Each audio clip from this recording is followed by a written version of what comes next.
The Center for Educational Media and the College of Education at Middle Tennessee State University are proud to offer professional development to K-12 educators in Tennessee through our online video library. These videos are aligned with standards set by the Tennessee Department of Education. For more professional development videos, check out our website at cem.mtsu.edu.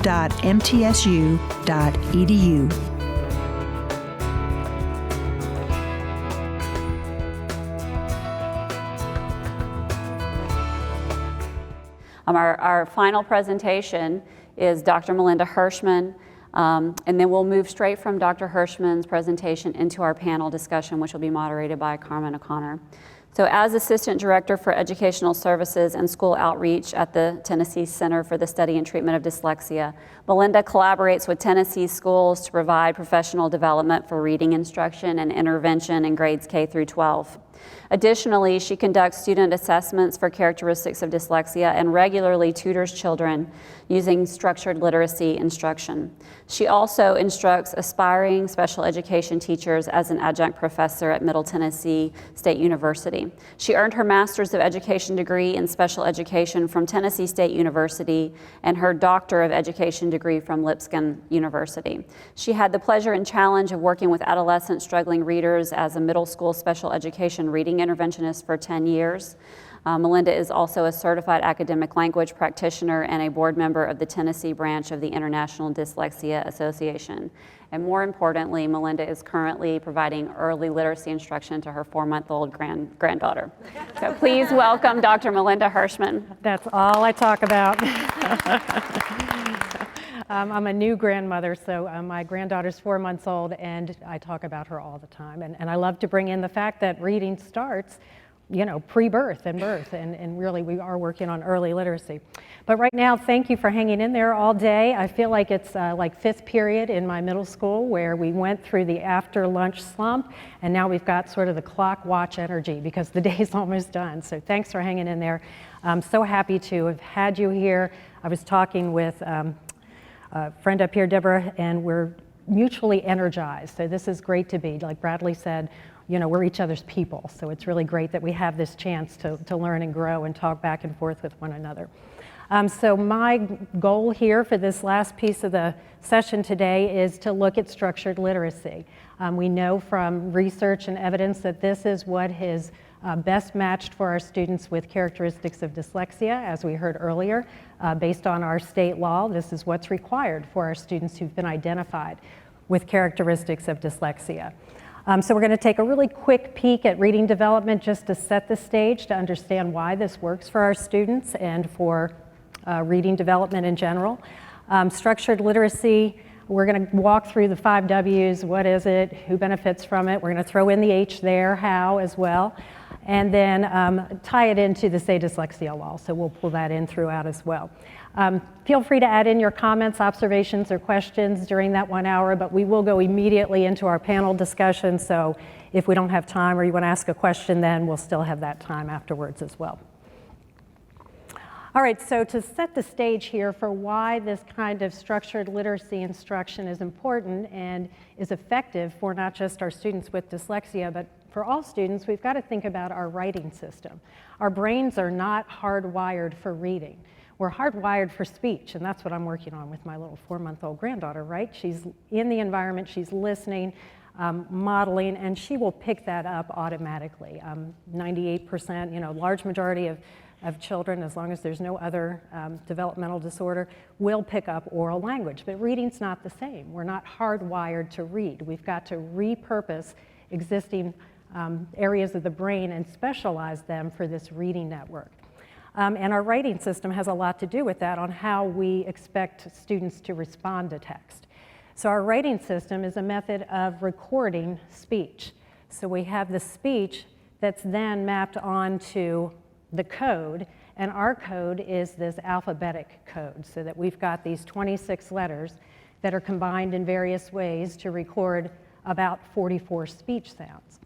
So that's our alphabetic system. It starts with the sounds of the language, it's mapped onto these letters, And teaching that code is what enables the reading to occur for our students.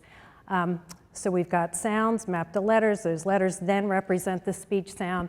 But English is a little more complex than that. It's not just the letter-sound combination. We have to give recognition to the units of meaning that are in our written code as well, so that we have morphemes. They're little, the smallest unit of meaning in our words, like ED. Whenever we see that in a word, it means something. What does that tell us when we see it written in a word? Past tense, right? But it sounds different depending on the word. So we know that it's spelled the same every time because it holds that unit of meaning. It gives us something about what is meant in the word. But if we read the word wanted, we hear that that ED says ed. If we read the word helped, well, that ED now says t. And in called, now it makes the d sound. So it's a little more complex than just a sound-letter relationship. We've got to also unpack and understand and help our kids learn the meaningful parts of our written text as well. Here's another example. We can have a base word like sign. If we add a suffix to that, the AL, it changes the way that word sounds. So sign still has that meaning there. We can see the root there because it tells us something about the word. But the pronunciation shifts. Sign becomes signal, becomes signature. So it's important that we're teaching all of these layers and structures in order to crack our particular English alphabetic code. Another important factor that we need to acknowledge and understand, because structured literacy is going to address all of the layers of language, is what do we mean by that? Reading is a language-based construct there. We think of language most often as listening and speaking. Language by ear is receptive. We can hear spoken sounds. And then language by mouth is expressive. We can speak. Text involves receptive and expressive language as well. So when we read by eye, we're receiving that message. And when we write, it's language by hand. We're expressing a message. So reading is a language-based learning disability. And I think Bradley or somebody else has already mentioned that. So I wanted to reiterate that point. And I think it's pretty neat that you'll hear a lot of the same themes reiterated and confirmed throughout the day today. This is a really neat model by Dr. Hollis Scarborough called the reading rope.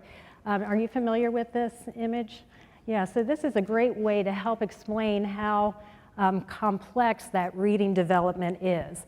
And this represents, this top strand of the rope up here, represents that oral language. Even before we approach text, reading is a language comprehension skill. We learn background knowledge and vocabulary words through speech and conversation, listening to literature, listening to stories being read aloud, other oral language experiences there. So we're developing that through speech before we even put it into text there. Language structures, we learn how English works through exposure. I learned more about English in my 7th grade French class than I did in my first 6 years of English, because all of a sudden I understood that adjectives and nouns had an order, and it's different in French. We don't speak like Yoda. We don't say happy I am, right? We have subject, verb, complete thought. And this comes from oral language first, before we can pull that apart in reading and writing as well. And we can apply verbal reasoning. We start to build enough background knowledge and experience to make inferences about what we're learning about, and we'll apply that as a reading skill. And then there's that early literacy knowledge where we're sharing books and we're learning cover of books, backs of books, text goes from left to right, that there are boundaries, that words are represented by these different units. So all of that starts to come up sort of incidentally through exposure at home, and then as we get into more formalized instruction, we want to purposefully work on these skills and integrate them so that they become more strategic for our students. But that's not enough to read, right? We can't just have our students be good listeners or our children be good listeners and become good readers. We've got to have the bottom half of this rope as well. And this is where we get that word recognition piece. We apply these language skills along with the ability to read text. We've heard a little bit about phonological awareness. That's the sounds of language. It's so important for our children to be able to break apart sentences into words, words into syllables. We want to get down to that individual sound within words in order to benefit decoding, learning to read new words, and then spelling, putting sounds together to make whole words. Decoding and spelling instructions so that we use those foundational skills and are able to apply them very quickly and automatically so that words become sight words. That term, we've got to be careful with it. So sight word in this case, we're not referring to memorizing words as wholes, as whole units, but we have decoded them so often and enough times that it happens with lightning fast speed. The research is clear that even mature adult skilled readers are attending to every letter in the sequence of the word. We're still doing that decoding. It happens like that. It happens like breathing or blinking when we've got to automaticity. And that's when we get that sight word recognition. When we've got enough of that practice, we've integrated those skills and then woven both strands together that we have proficient readers. And it's really important to note that this is a really complex skill, gradually acquired over years of practice, years of instruction. So this isn't just a kindergarten activity or a first grade activity. There's a scope and sequence that's intended to develop these skills all throughout your child's education. So something else that we can see reflected in structured literacy is best practice for reading development. So in the year 2000, the National Reading Panel was a seminal report, a meta-analysis. They looked at all the research that qualified for this analysis that had come before, and these were the 5 areas of instruction that had the ability to make proficient readers. These were the 5 components here. So working on phonemic awareness, giving direct instruction in that, training for the ears to hear those individual sounds in the language. Phonics instruction, putting those sounds together with the letters to crack the code. Fluency instruction, it's not enough for our kids to be able to read the words, we've got to do it with automaticity. We need to do it fast enough that the brain is freed up to think about what we're reading. Vocabulary instruction, again, it's not enough to know the words, we've got to know the meanings and how they're used in phrases and sentences and context. And then comprehension strategy instruction. So 2000 sounds like a long time ago. It's almost 20 years ago now. So it's nice to know that this information was revalidated there in 2016. The Institute of Education Sciences is a great resource, a great educator's resource. I think there's a parent guide there as well. If you want to note IES practice guides, that's where this information came from. So all of that just to lay a little bit of groundwork on structured literacy. What we're going to use for the remainder of the time here is this infographic from the International Dyslexia Association. They coined this term structured literacy, and it's really a descendant and inclusive of Orton Gillingham, which is a phrase you may be familiar with as well. It used to be referred to also as multisensory literacy instruction. So all of these terms are refined through experience and research, and the current model for this is structured literacy. And we see this represented in a lot of the dyslexia laws that are being passed as well, and it's written into ours, not through the term structured literacy, but we'll look and see these same elements in there. So we're going to break apart these elements and see what that should look like. And we'll start with our 5 W's. So our first question will be, who does structured literacy help? It's essential for our students with characteristics of dyslexia. We've got research and evidence that shows that this kind of structured, systematic, explicit approach will benefit their reading. The good news is it's good for everybody. So if this is the foundation, if this is in the core instruction in Tier 1 in the general ed class, it's not going to hurt anybody. It will benefit even those who were reading well. And our kids who were vulnerable due to characteristics of dyslexia may get some prevention right there in the core with this kind of instruction. Essential for them, good for all. This great graphic ladder of reading from Nancy Young here reiterates this fact here. 5%, when very few kids will come into school and just seem like, boom, they know how to read already. Does anybody identify with that group? A few, okay. I was probably more there in the 35%. Reading came very easily. I was given instruction using Dick and Jane books. Anybody else there? Yep, yeah, so that was not phonics though. That was predictable word, whole word reading. But I picked up reading very easily from that. So some students, any broad instruction will be beneficial.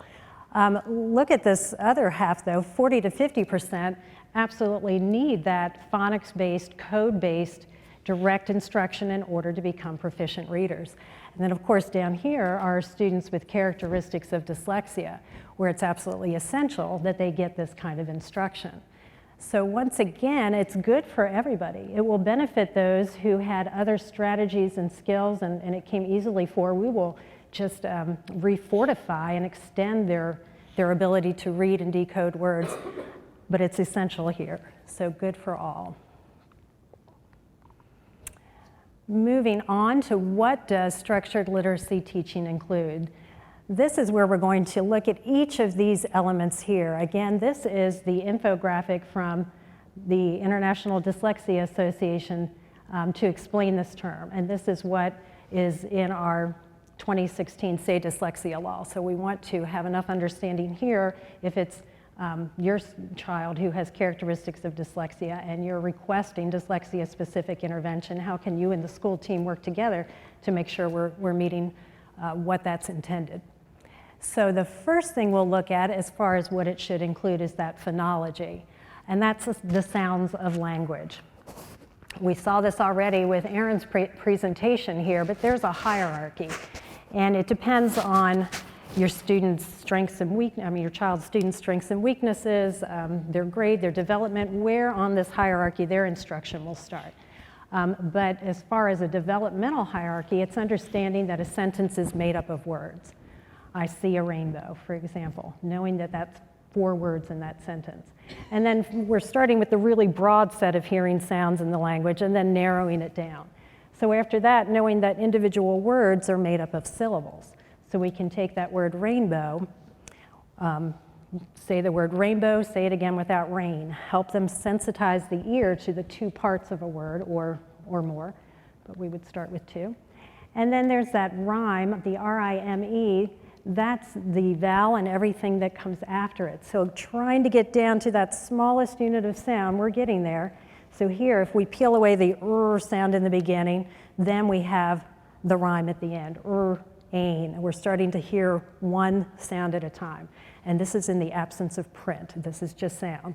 And then we want to get to that smallest unit of sound, being able to take a word like rain and being able to pull that apart into r, a, n. And this is where we get our bang for our buck for our kids to learn decoding and spelling. They need this to attack unknown words so that they can blend those parts together and take a whole word sound and pull it apart for spelling. So this is where we want our students to have, our kids to have proficiency in those sounds. In addition to incorporating phonology, the sounds of the language, another aspect of structured literacy is sound symbol correspondence. So we want to take those sounds and match them on to the letters that represent them there. So these individual sounds are mapped onto letters. As has already been mentioned, it's not always a one-to-one relationship. So we can have L says ol, and that's a one-to-one, but it's more complex than that because we have these 26 letters but 44 sounds. So we can have a digraph, 2 letters that make one sound, like the ch in chair, or the sh in shell, the k in truck, and we get some information about spelling here too. Where would we never see that combination in a word? Yeah, it would never be found at the beginning of a word. So we're teaching some orthography, some spelling as well. We've got that TH in thumb, and then there's another TH, so we can teach about voicing. There's a sound where your voice is not on, where your vocal cords aren't vibrating, and then the sound for very separate words like mother, where you feel that sound on. Not just digraphs, but trigraphs, 3 letters that make one sound. Some students can pick this up intuitively. Our students with dyslexia need direct, explicit instruction in this. Another trigraph like badge, and again, there's some rules about where you would use these for spelling as well. And not just trigraphs, there's some quadrigraphs. Oh my goodness, it seems like a lot, but there's rules around this and there's expectations if we teach them in a systematic, orderly way. So then there's 4 letters like the E, I, G, H, and A for 8. Gosh, our vowels, oops, I don't want to start with that yet. Our vowels are highly variable. And again, some students can just intuit these things and apply them, but our kids with characteristics of dyslexia, we need to give them the rules and the structure around these sounds. How many sounds can the letter A represent? Throw up a number with your hand. How many sounds? I see a 4. Anybody else? I see some counting going on. 3, 5. It's a lot, right? Yeah, too many. Too many. Okay, so we've got the short A sound as an apple. That's usually where we're very comfortable with that. And that's found in a closed syllable. So if we have that A before a consonant, it's a closed syllable, it says ah. And these are in order of frequency. The next most frequent sound is that long A sound in an open syllable, in a 2-syllable word like bacon, that A sound. Then we have A when it says like banana, and that has to do with accent. We don't talk like robots. We've got this great ebb and flow to our language, and that comes naturally. Some kids can replicate that with reading. Others will need direct, explicit instruction on when that A says My name was always great for teaching this because it's Melinda. It's schwa'd all over the place. That sound is called a schwa. America is another example. Then we have A before L, says all like ball, and then A after W says all like watch. So you can see there's a specific rule, right? So when we introduce these very systematically, then we can help crack that code and put some order and structure and predictability around the language there. So that's the job of the sound symbol relationship there. Building on from that, as our readers, our children get further along in the school career, words are not just single syllable, closed syllable words. They start to get more complex, and we can't use just that single sound decoding system for our longer words. So teaching about syllable types is very helpful in order to chunk these larger units of sound there. So a good structured literacy program must include instruction on syllable types. There are closed syllables. That's when that's one vowel closed in by one or more consonants, and it makes the short vowel sound. Open syllables ends in one vowel. The sound is always long. A silent E syllable, the pattern is vowel, any consonant, then an E. The E is always silent there. The vowel makes its long sound. So you can see there are predictable rules for this, and this is what our students need in order to apply that to their reading. Vowel combinations, most students, if they have chugged along pretty well, kindergarten, first grade, gotten through closed syllables, open syllables, some silent E syllables, these vowel combinations can be real tricky because we've got to take them one at a time. There's not just one pattern. It's 2 adjacent vowels or a vowel and a consonant, and they each make one sound.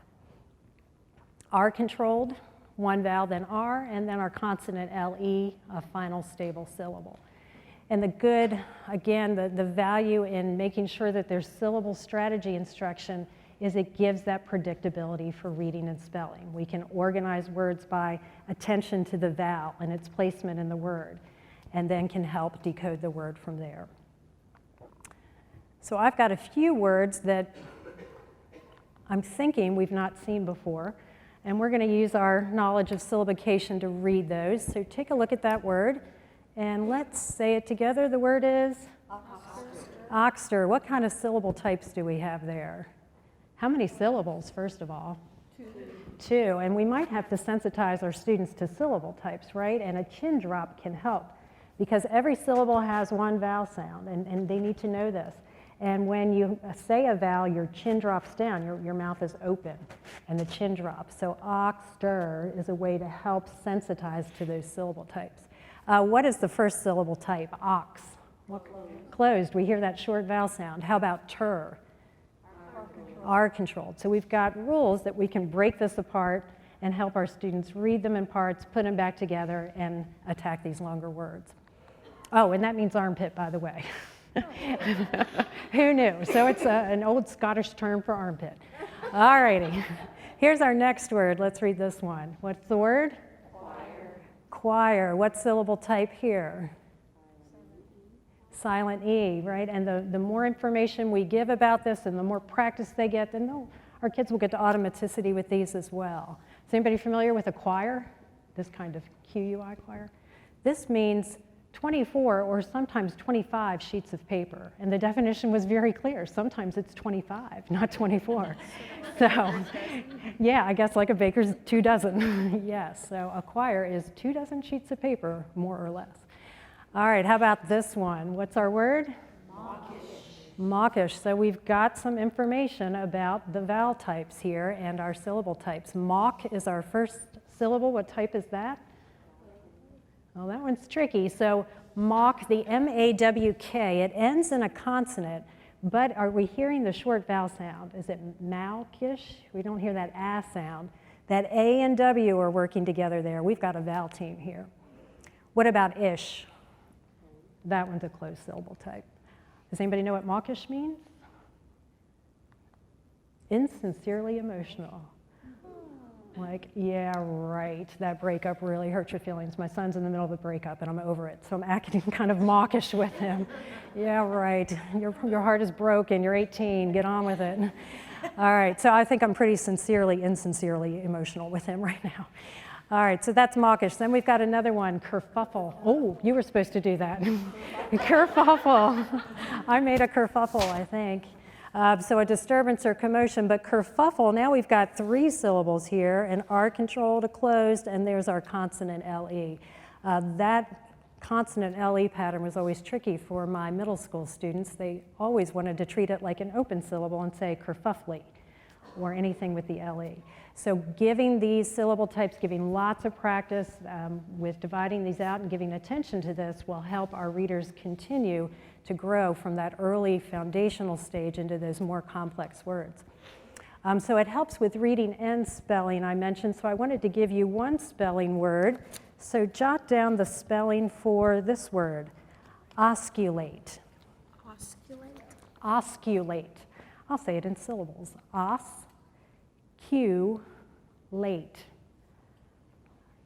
Osculate. So we can hear the vowel sounds, and that can make, and know something about where spelling rules as well, and that can help us with our spelling in addition to the reading. So how do we spell os, the first syllable? O-S-Q, late.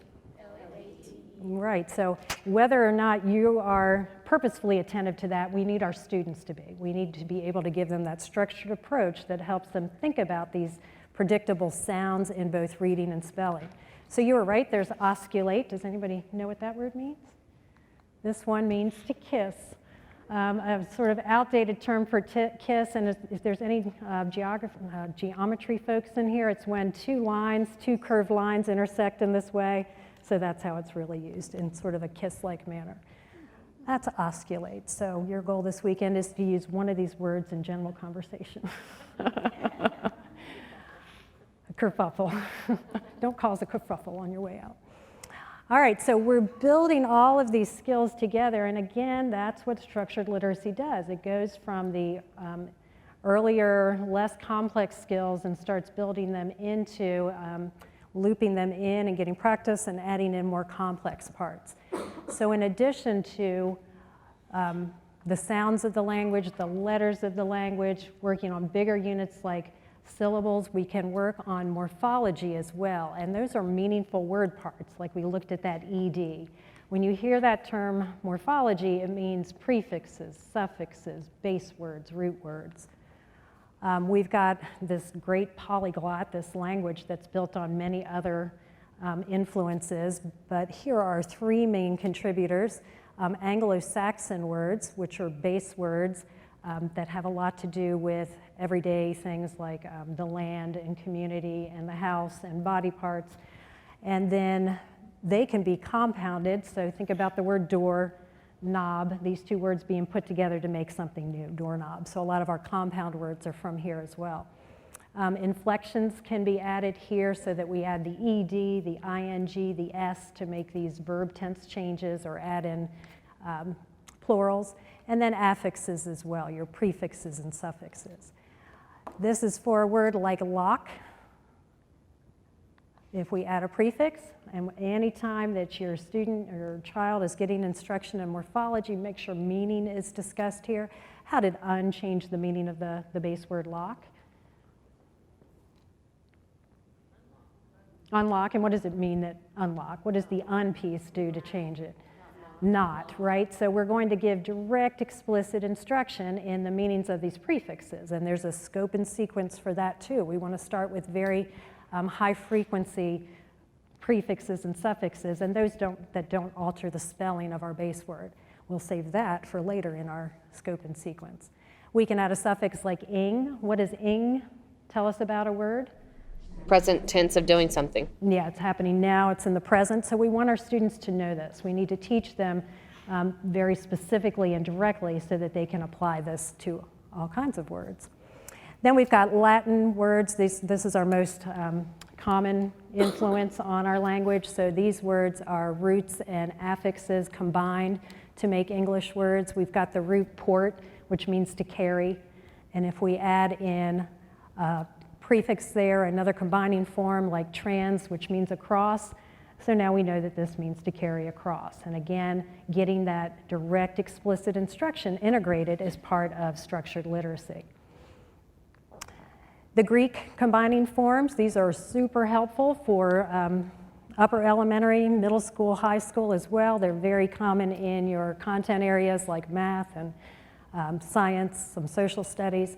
So two words or two combining forms that make a whole word. We've got photo meaning light, and then graph meaning write. So a photograph is the light written. So giving direct explicit instruction on these meanings can really extend word knowledge, which will really inform vocabulary and comprehension as well. So moving on from there, from morphology, structured literacy instruction is entirely in support of comprehension. When we thought about that dyslexia as a language-based learning disability, that means we're going to want to impact not just reading in isolation, but our written expression and reading comprehension skills. So all of these lower level foundational skills are all in support of comprehension. And grammar is part of that. It's vital to building that literacy network that we have to make in our students. Syntax, think grammar. So that includes parts of speech. I'm using that example sentence. Did you know that bread is one of the earliest human inventions? So doing some direct explicit instruction on words and how they fit together in a sentence in our English structure in order to produce writing and to pull out and make meaning from connected text as well.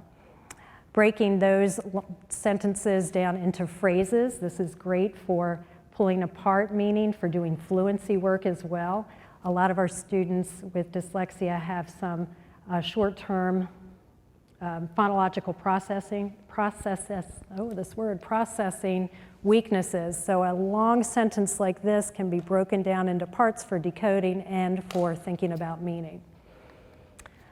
Phrases and clauses, sentence structure, understanding again that subject, verb, complete thought, understanding the different structure for a question sentence versus a declarative or statement sentence there. Oh gosh, and I had mentioned Yoda earlier. If you're a Yoda fan or a Star Wars fan, there's something for everyone on the internet, and there is a Yoda Speak translator on the internet that I would use. It's very fun. You put in your sentence and it shuffles it around into Yodish, is what the official language is called. So here's the Yodish version, and Yodish involves speaking in object, then verb, then subject. So you can see that here. Know that bread is one of the earliest human inventions, did you? I can't do Yodish very well. So again, sometimes getting that contrast can be a hook into the language as well. And then being attentive to punctuation as well, knowing what that means at the end of the sentence there, how you change your voice and the pitch in order to match that can help draw meaning from written text and in written expression.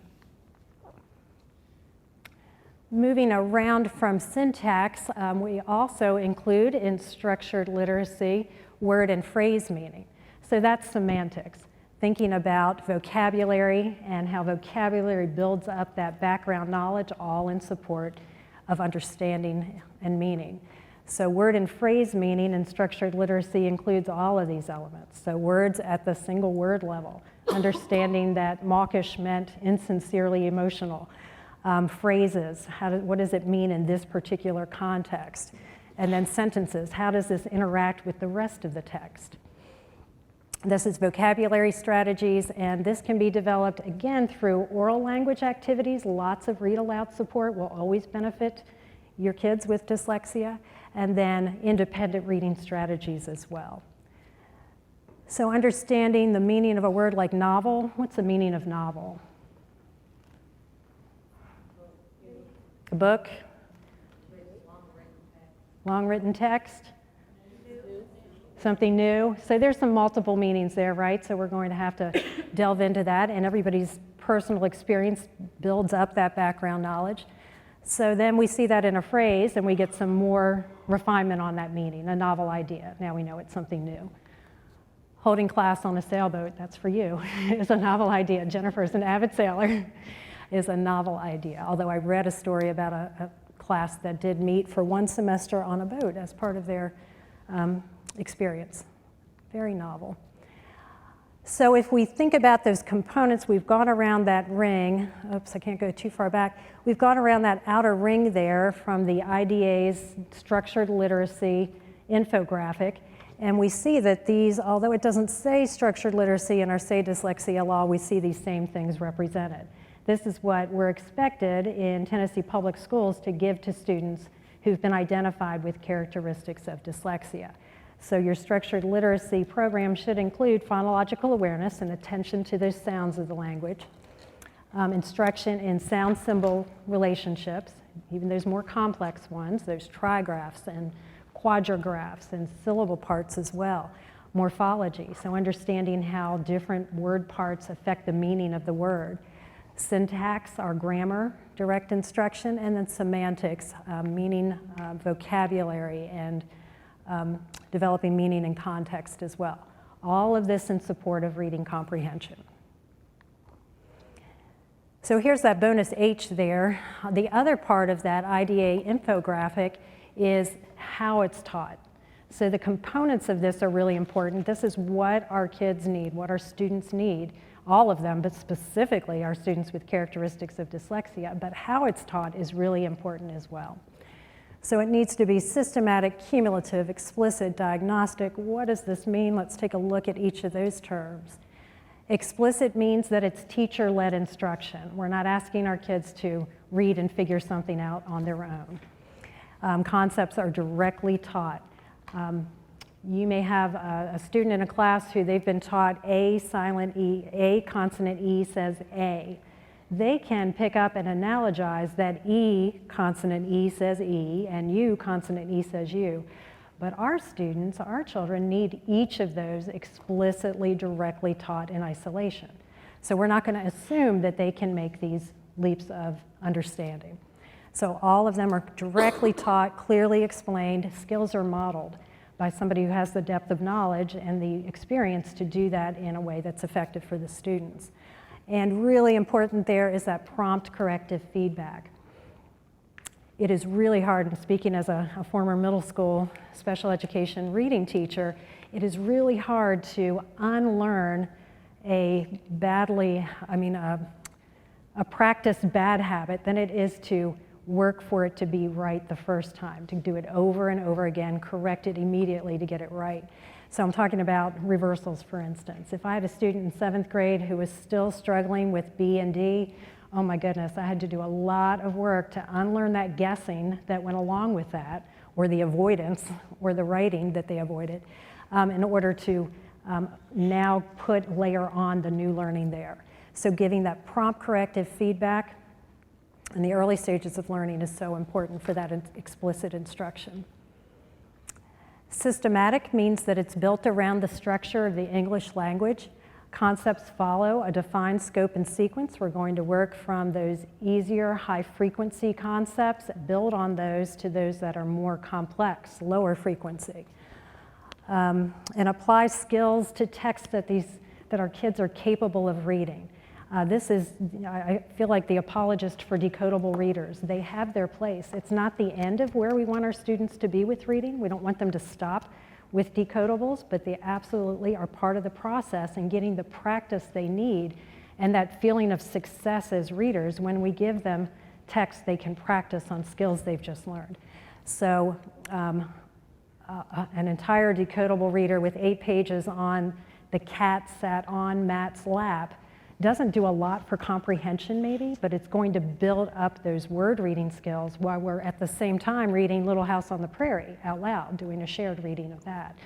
So those decodable books are super important for giving the repetition to build up success, and it helps our kids feel successful and feel like they can approach reading as we give them more complex skills to work on as well. So this is cumulative as well.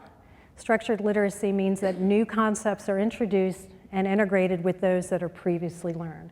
We're not going to just do an error analysis of the grade level text and then pop in some side, 15-minute instruction on this particular isolated skill. We have done very careful scope and sequence of planning, and we're going to integrate that so that they're always building on what's known. And that way we get a lot of distributed practice as well, so that all of those new concepts continue to show up as we're layering in new ones. So lots and lots of practice. It's integrated so that all of those outer rings we talked about are worked on together. So letter knowledge, phonological awareness, decoding, handwriting. I want to make sure I mention that. That is also very beneficial to building up the literacy network. And spelling are all integrated. The morphology, prefixes, suffixes, roots, and base words are incorporated into knowledge about reading and spelling. High-frequency words are included so that we're getting those Fry lists and Dolch lists, but we definitely want to use decoding on those as well, as opposed to offering those as whole word learning. So if you have a word like said, which a student will need pretty quickly to get into reading connected text, we want to point out that this yes in that word still says s, and the D in that word still says d. It's just the AI there that aren't doing what they're supposed to. Make a little note, it says eh in that word. So for those high frequency words, we want to teach them, get them into reading connected text, but teach them as much of the decodable parts as you can. That's part of structured literacy. The students' word learning and their progress informs the ability to move on to fluency practice. So we want to, in structured literacy, make sure that students are accurate before we ask them to be fast or automatic with that skill. So making sure we're working at a pace that builds along with their accuracy and fluency.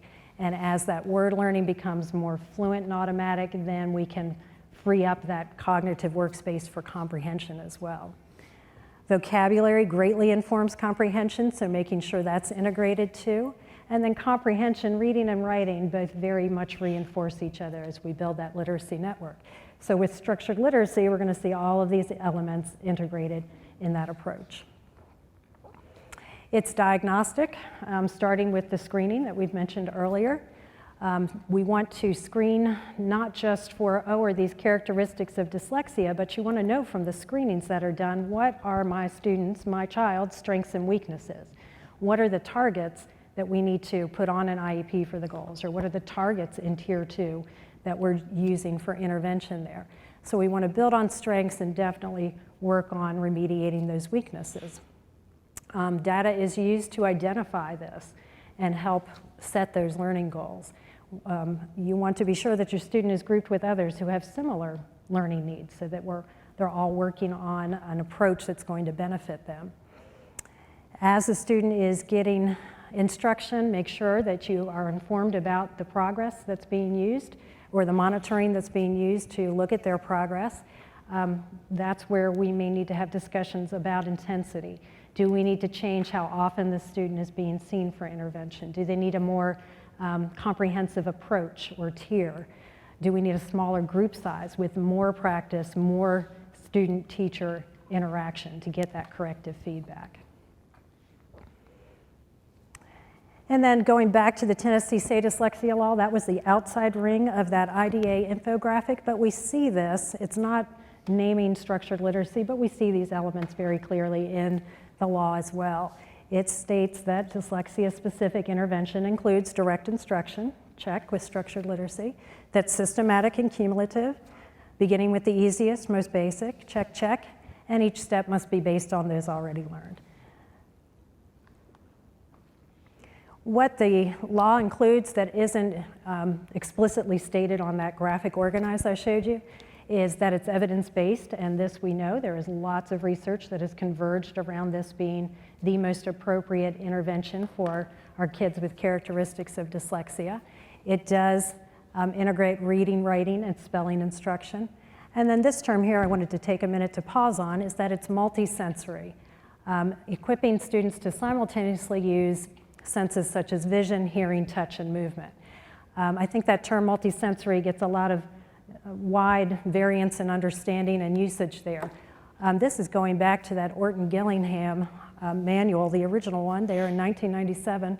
But this means that we want our students to see it, say it, hear it, write it, sometimes feel it. They need this mouth feel as well.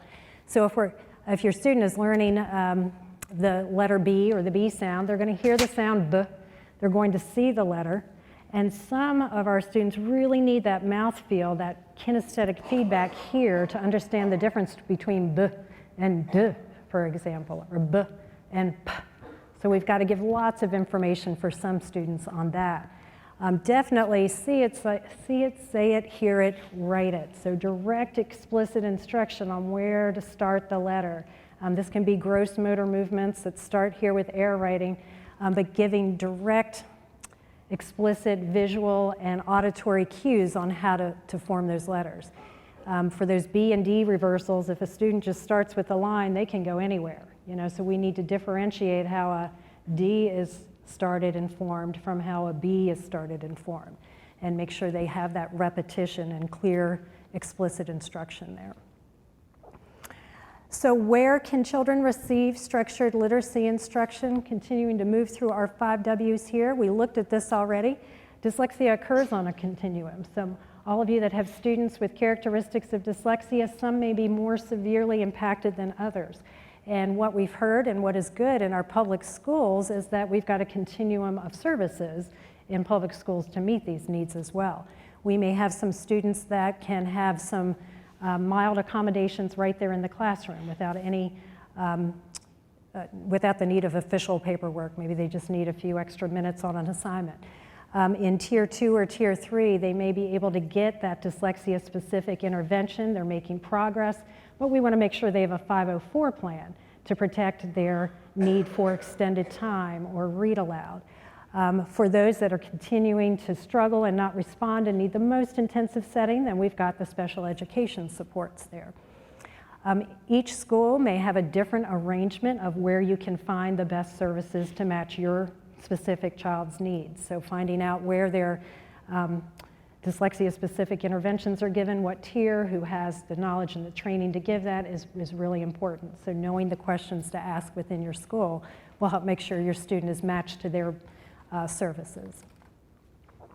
So we've got that ladder of reading back there to show where it's appropriate. As mentioned earlier, structured literacy is appropriate right there in the core, in the general education class. That would act as a preventative for many of our students who have characteristics of dyslexia. And it's not going to hurt anyone, it will just support those who are going to do well anyway.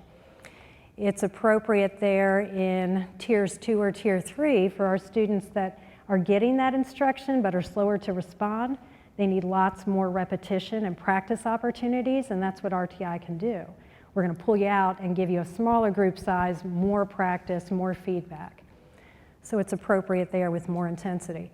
It's appropriate in Tier 3 and or the special education setting, again, depending on your student's needs and the level of intensity for instruction. Mentioned repetition, so our students who are typically developing readers, the research has shown to learn a new reading concept, a new spelling concept, they would need about 4 to 14 repetitions of that concept to get it into long-term memory, to get quickly pulled back for reading, to that automaticity, to that sight word reading. But our students who are struggling readers need way more practice opportunities, way more repetition to get that same benefit of long-term learning. For our students that have been identified with a learning disability, even more so there. So 50 to up to 100 repetitions to get that information. So when we talk about practice, and Bradley mentioned, you know, you don't have any homework tonight, that's great, let's do our flashcards. This is what they need. They need lots and lots of opportunity for repetition and practice to get this information to stick for beyond accuracy to automaticity. And that's the benefit of those other settings as well. And of course, private tutoring is always an option as well for these students that need that extra intervention if the school is unable to provide that or there's additional need for that. So when should a structured literacy approach be used? The skills that we've talked about in structured literacy instruction start with those earliest foundational skills in pre-K kindergarten, and then they loop in and compound all the way through the senior year of high school there. There's a scope and sequence that outlines how these skills should be developed, and it's always based on the student need, based on the skills-based assessments that show what your child's strengths and weaknesses are. But for example, here's a phonological awareness sequence in preschool, understanding those words and sentences, beginning to pull apart those individual sounds in the language, full phoneme manipulation, being able to take apart a sound, replace it with another to create a new word, maybe switch a front and a back sound. All of that, hopefully, for a typically developing student by about 6 years old. If we have an older student who's still struggling with those sounds, then we can look on our sequence. If it's a child who's beyond second grade, we don't want to go back to rhyming words. We're going to always work at that full phoneme segmentation piece there, but it lets us know where in the scope and sequence we are. Here's a letter knowledge and phonics scope and sequence again, starting with those simple, more high frequency concepts and building on those up to multisyllabic words. So we're going to start wherever we need to enter for where our student is and continue to build those skills up. And then there is, this one is particularly for morphemes. And this matches our Tennessee state standards. It's reassuring to me when I look at those that they really do follow a developmental scope and sequence that's important, that's appropriate for our kids. It's really not the scope and sequence of the state standards that's a problem. It's the fact that they go through like a freight train very often, and our kids need way more repetition and more practice as long as they're getting this direct instruction in the core. So there's that scope and sequence again, building on and layering these skills all the way up through the most advanced reading. So we kind of have looked at this throughout the day. Why should a structured literacy approach be used? This is some research that I've always found very impactful. For a typically developing student, 80% of reading comprehension, which is of course the end goal that we want for our kids as readers, 80% of that at first grade is dependent on the child's ability to decode or read the words, that bottom half of our rope. If they can't read the words, even if they have wonderful listening comprehension, they're not reading, right? Especially as new decoders. So at first grade, and for our struggling readers who are still struggling with decoding, we've got to get that built up. By fourth grade, for a typically developing student who's gotten that practice and integrated those skills, then they're going to rely less on that decoding explicitly for comprehension and making meaning. It's about half and half. We still need to rely on decoding abilities, but vocabulary, background knowledge, academic knowledge becomes equally impactful for making meaning from text. Again, for our typically developing student after fifth grade, we've gotten lots of direct instruction, lots of practice, lots of automaticity with decoding, so that becomes less impactful on comprehension for those that are automatic, accurate, fluent readers. And now it's those verbal reasoning, academic language, topic knowledge that's going to most impact comprehension. So we want our older students to get here, but we know even for our struggling older students, we've got to address this first. We've got to get those foundational skills built, and that's the real backbone of structured literacy, is that intensive focus on foundational skills and building them up for comprehension. So some final thoughts on why. It incorporates all those vital components of reading and writing that are so important. It's delivered in an effective manner. I really like the fact that Bradley mentioned earlier that all children crave predictability and security. And this kind of instruction really gives that to our students. They know what to expect from the language, from the instruction. It gives built-in review, repetition, that's so important. It's engaging because it's usually very fast-paced instruction that hits on all of these different concepts and weaves them together. It's diagnostic.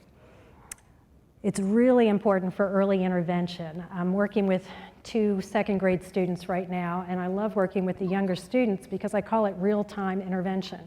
I'm giving this very comprehensive dyslexia-specific intervention at the same time that these skills are going to be developed in real time anyway.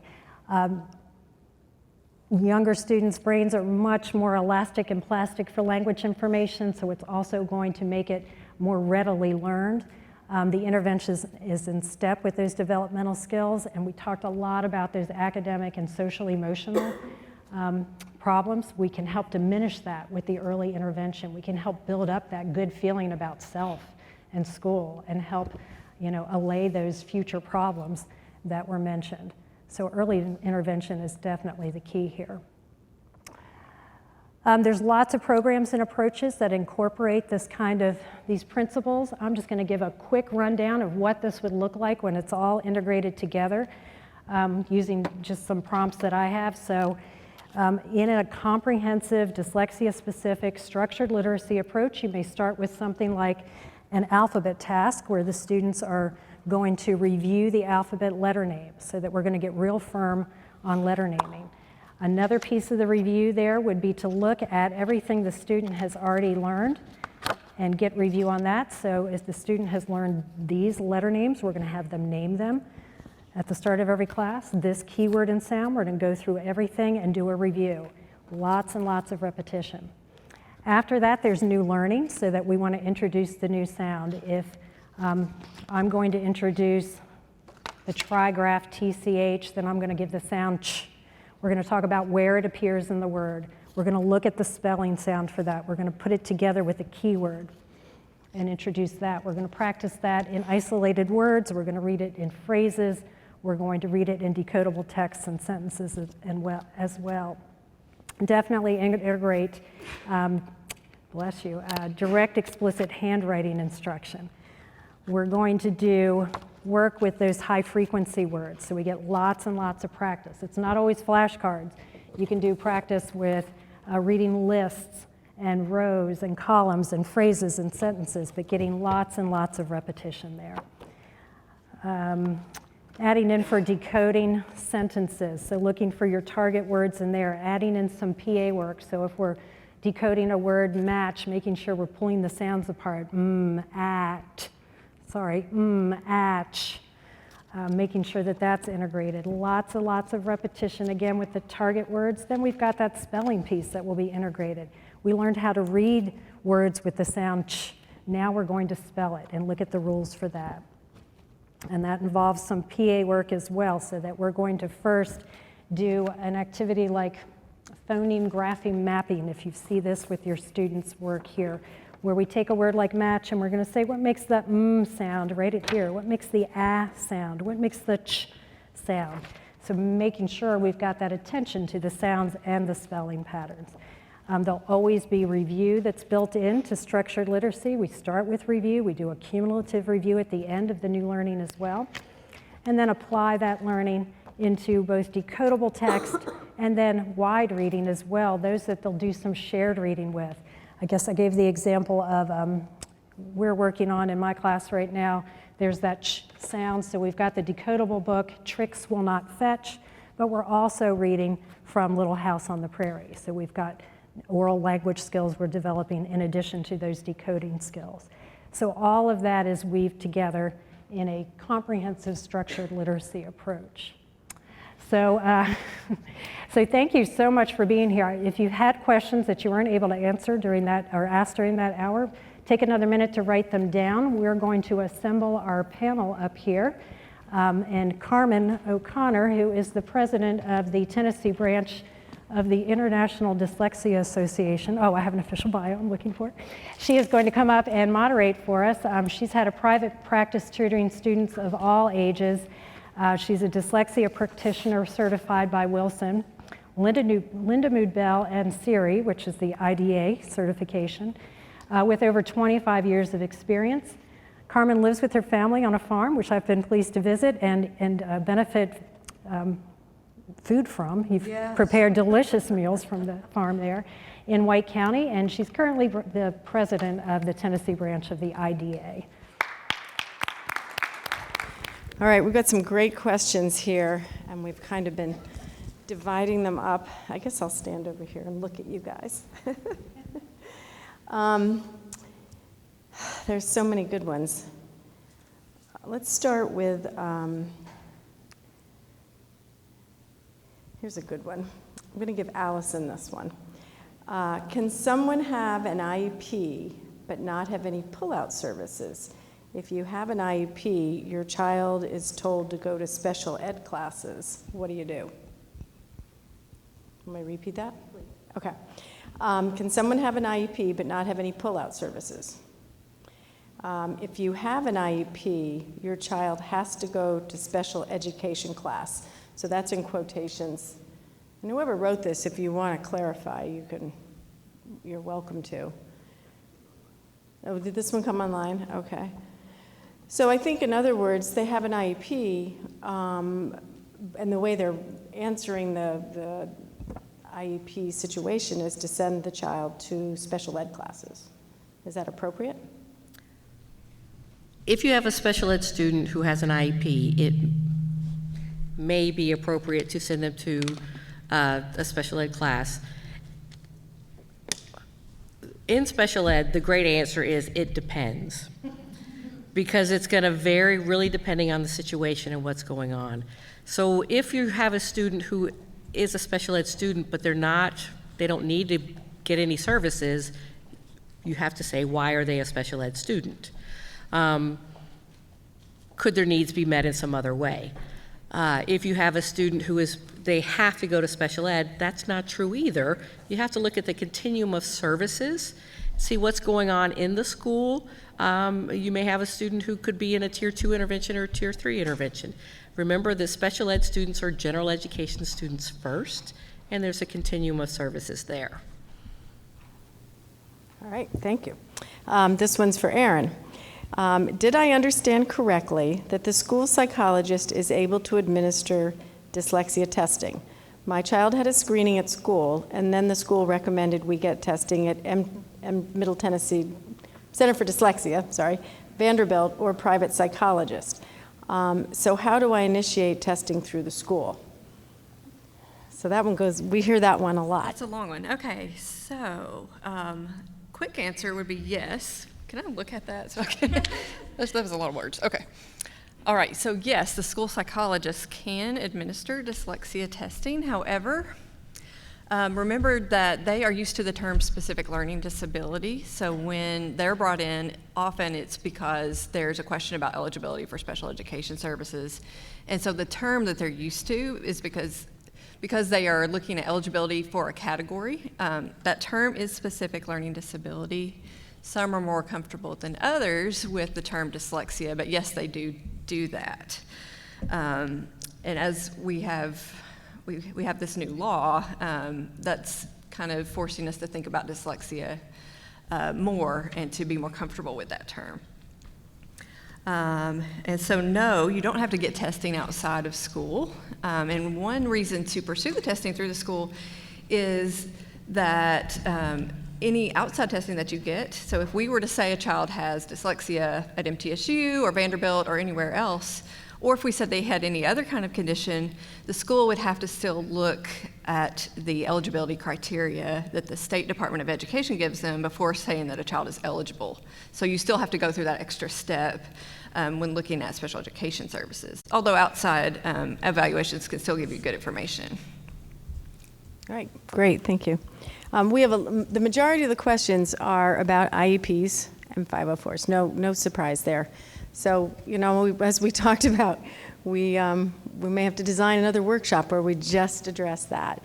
But in the meantime, I did have one. How do you find an informed advocate? I just wanted to say STEP for either of those situations, I think, is a really good answer. So from everything you've said, and I'm not as familiar with the STEP website, but they have workshops and they really work on those 504 and IEPs. So while you're waiting for us to put together one, go to them.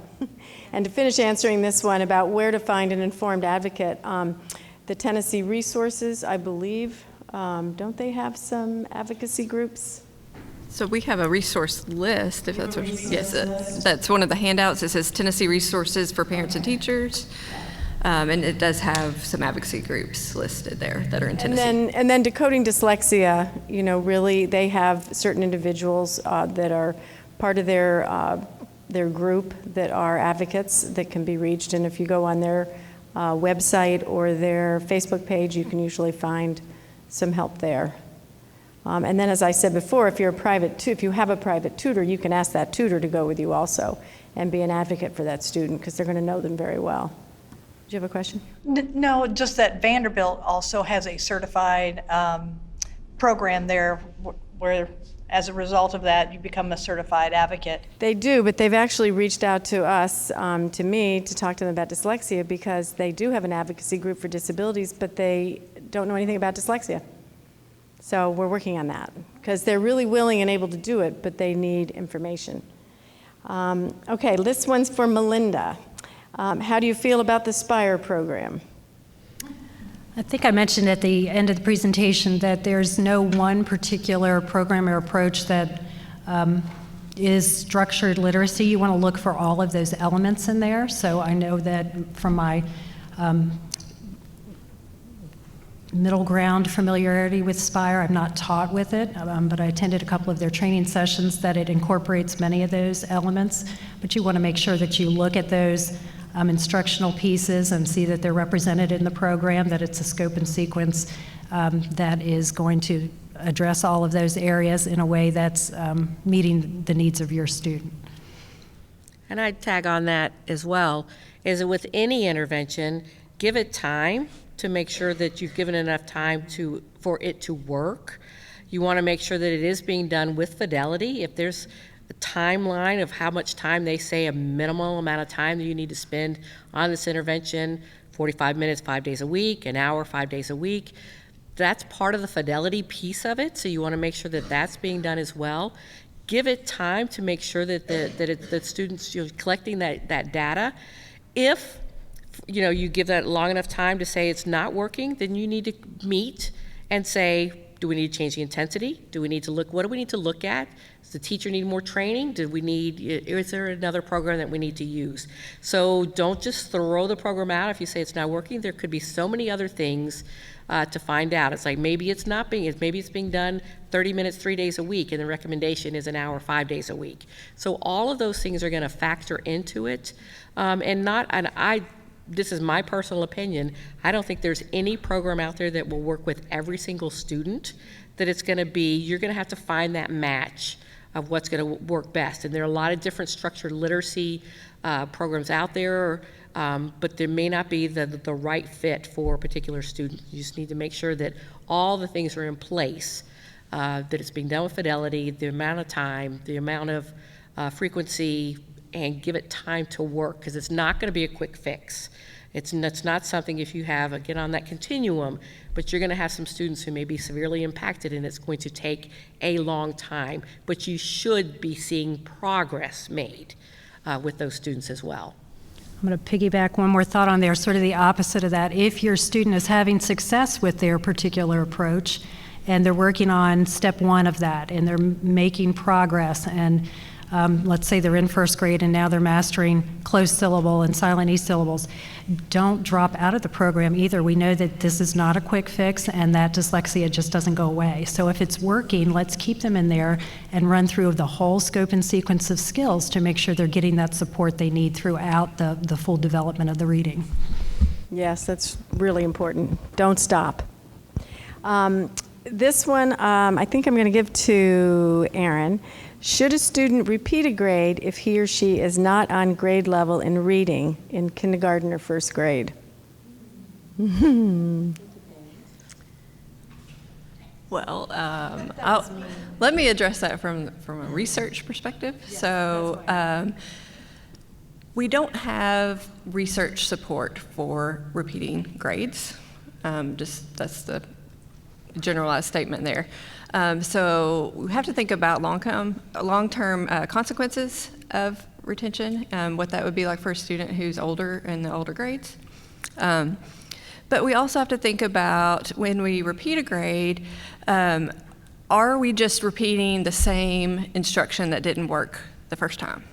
So we want to make sure that the student gets an intervention that's appropriate for their skill level, regardless of what grade they're in.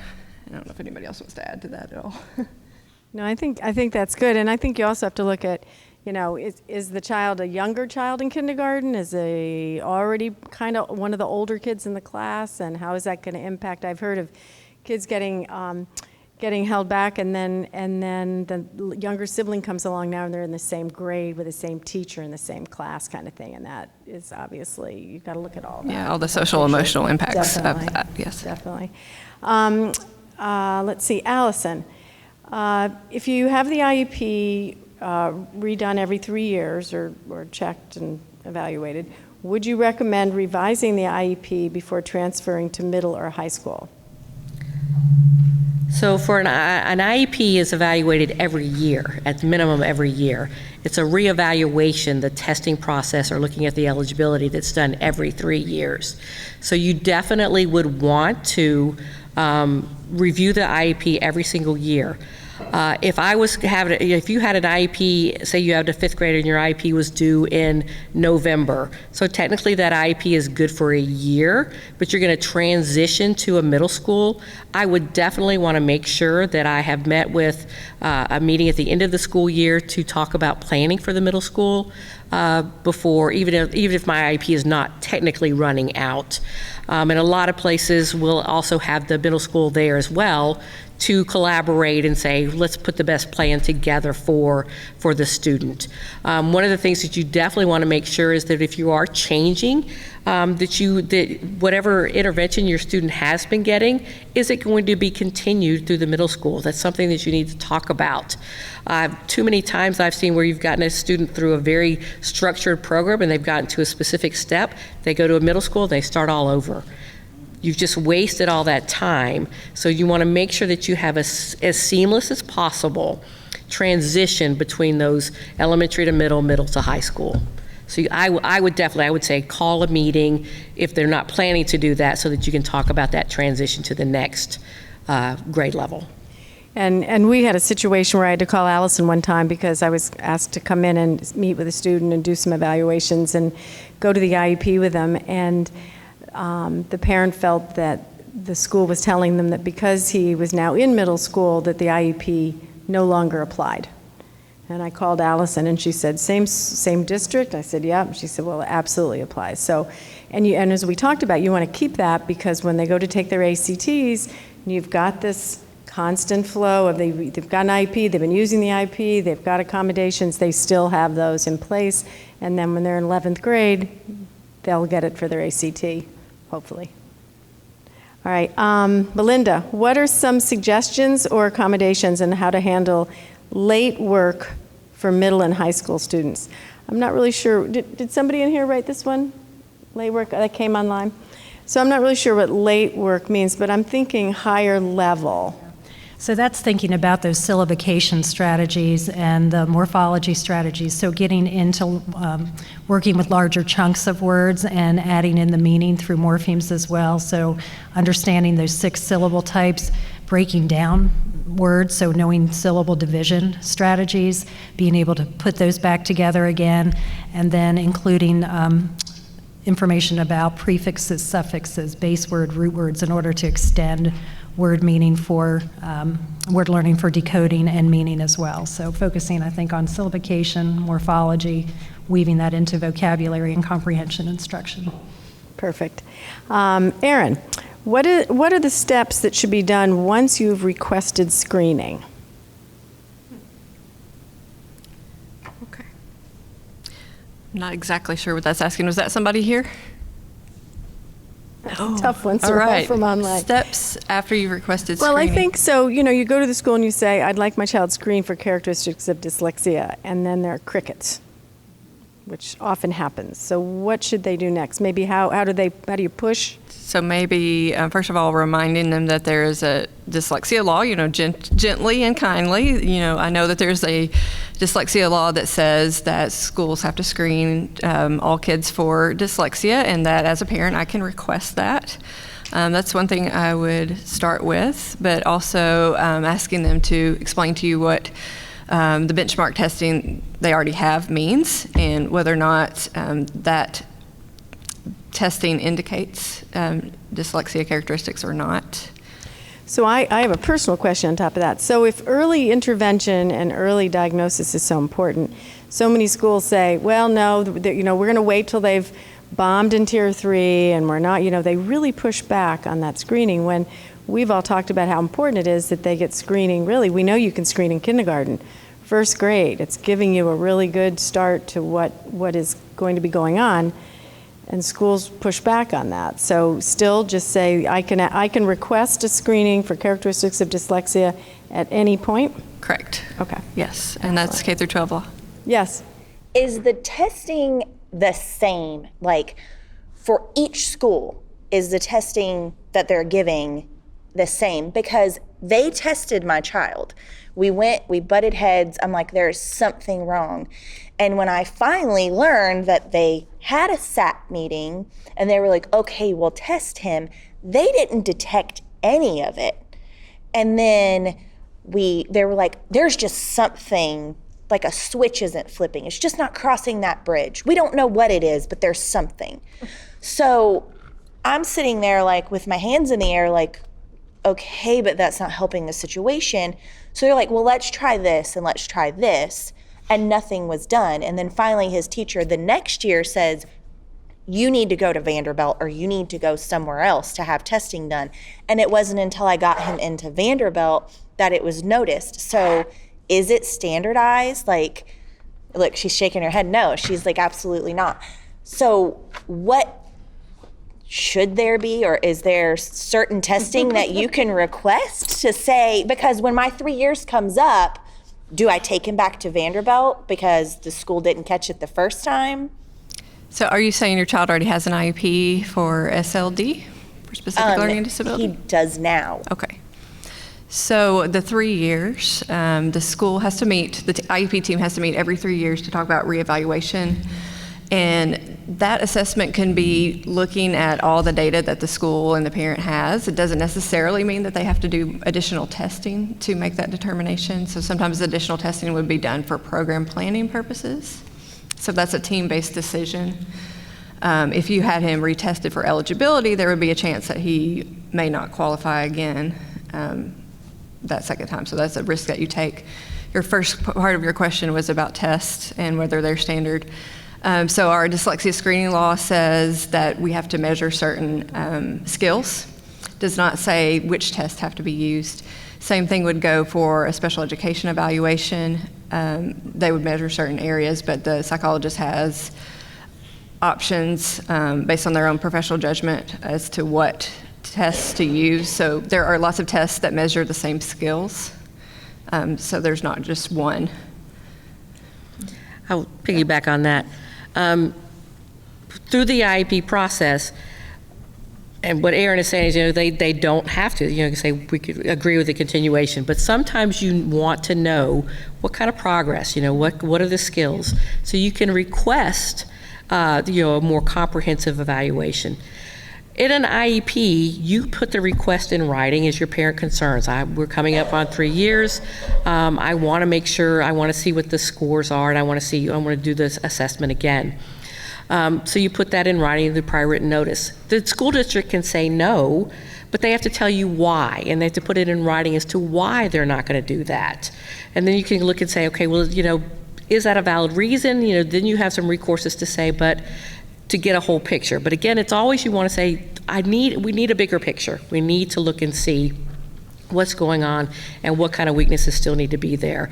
A lot of times, because of the way that it's changed from the discrepancy model to the response to intervention, is that there's not as much testing as there was, which sometimes that can be good and sometimes that can be bad.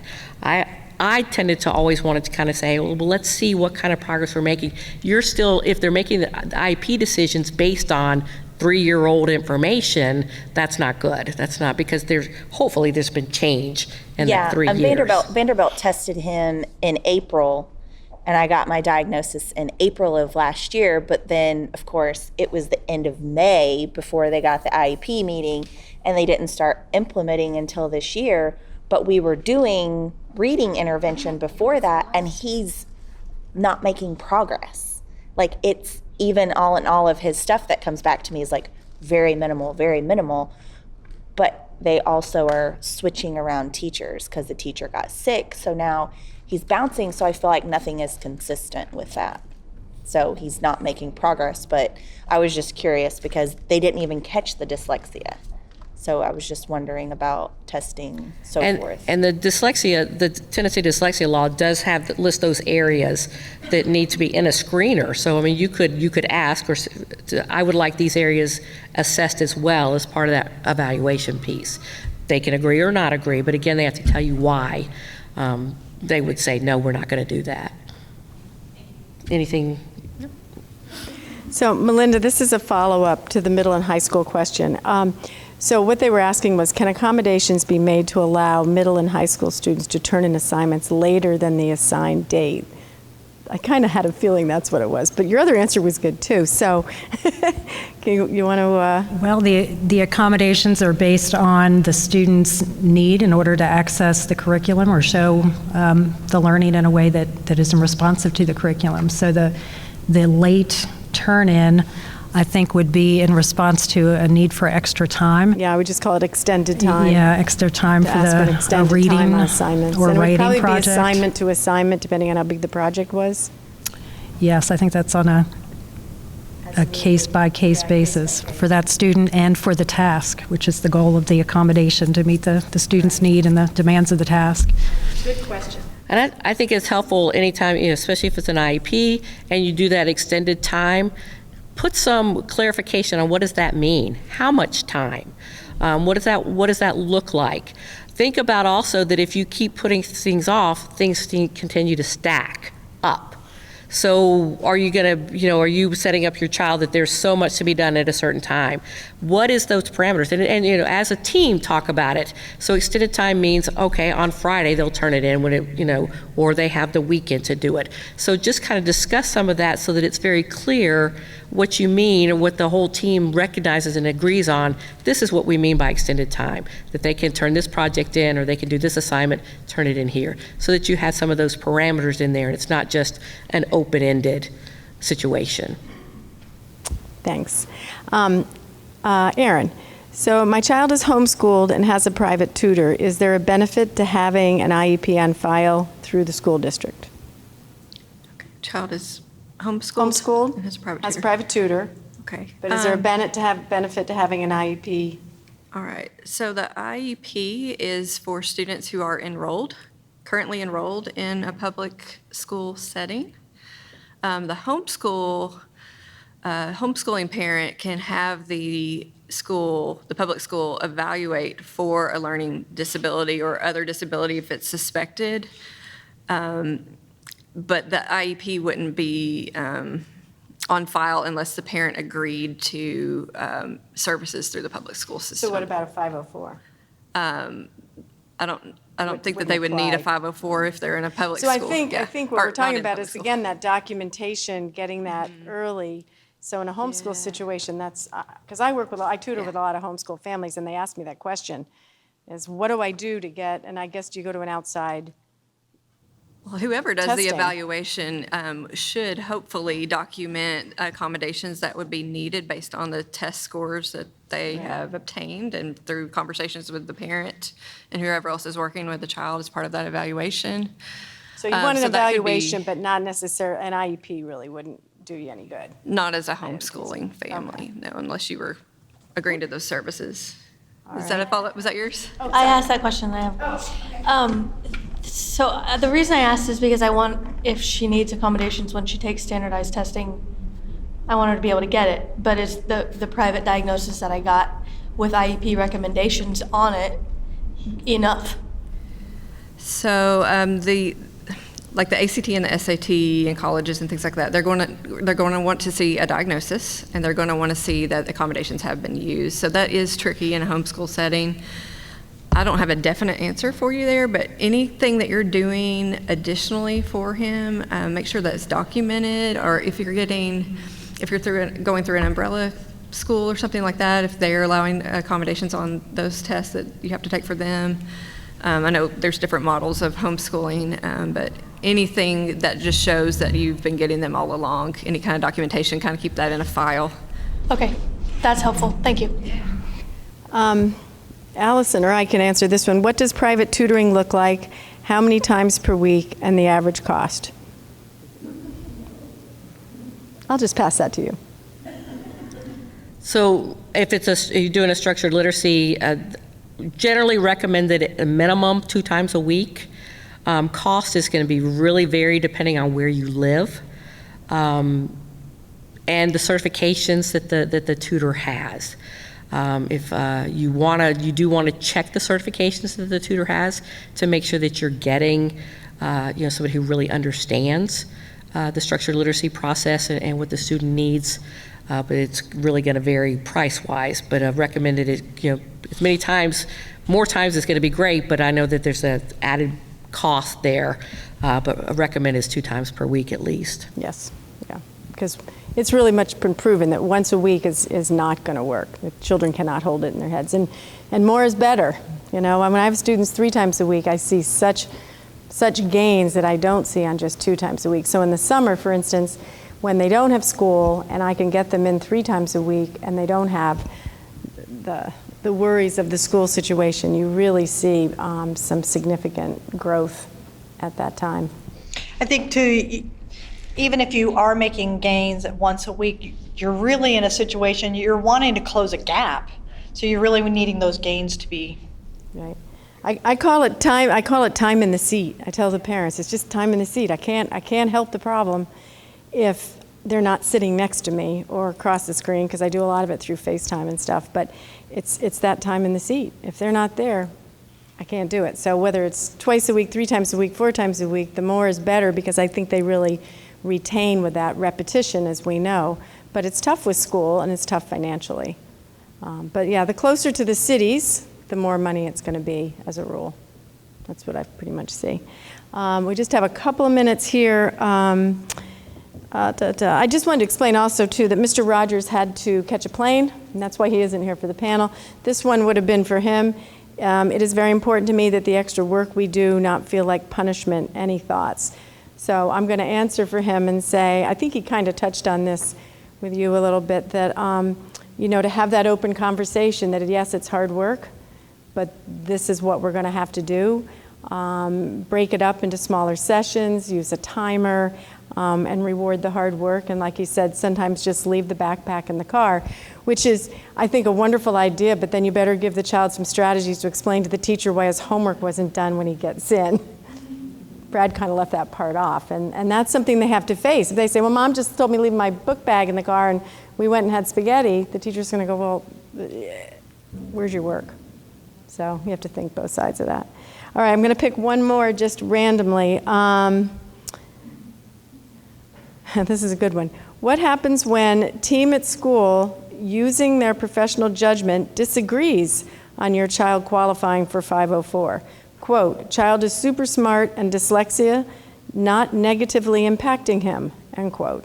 They do not, capitalize C, the amount of work he brings home daily that he was unable to complete, or the amount of time you are using each night reteaching and studying.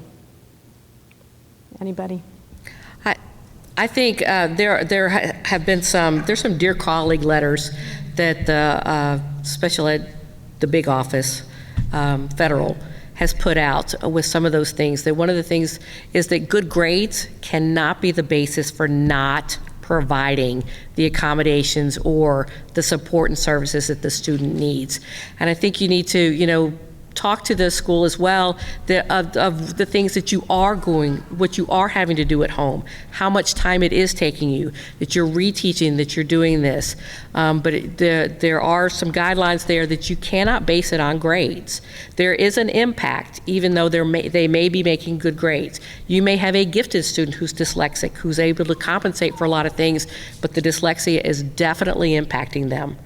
And so that you want to make sure that they're aware of that, but there's some letters that will help you kind of take that to the school and say, you can't just base it on good grades. You can't base it on any one measure. You've got to look at the whole picture. And that is, on a note of encouragement, on the Dyslexia Advisory Council, they talked a lot about, the Department of Ed talked about starting to look more and more at the whole child at our last meeting. And that was, I think, very promising because, as we've said over and over, every one of them is different. They're wired differently. They have different home situations. It's such an individual process. So, well, we're out of time. Thank you all for coming. Thank you, panelists. Thank you, Mr. Rogers, even though he's not here, but I think we all agree he was really fun, really good. And